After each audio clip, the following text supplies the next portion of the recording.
بسم اللہ الرحمن الرحیم۔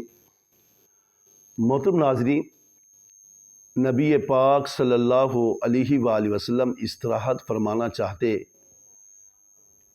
سونا چاہتے تو اپنا دایاں ہاتھ اپنے دائیں رخسار مبارک کے نیچے رکھتے اور پھر یہ دعا فرماتے،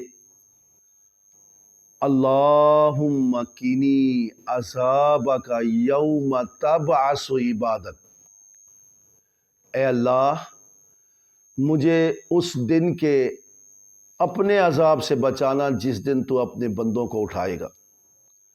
محترم ناظرین، صحیح سنن ابی داؤد حدیث نمبر 5045 اور سنن نسائی میں حدیث نمبر 2366 پر یہ دعا درج ہے۔ اللہ تعالیٰ سے دعا ہے کہ اللہ تعالیٰ ہمیں ہمیشہ اسلام پر زندہ رہنے اور اس کے اسلام کے مطابق حضور کی سنتوں کے مطابق زندگی گزارنے کی توفیق عطا فرمائے۔ آخر دعوانا ان الحمدللہ رب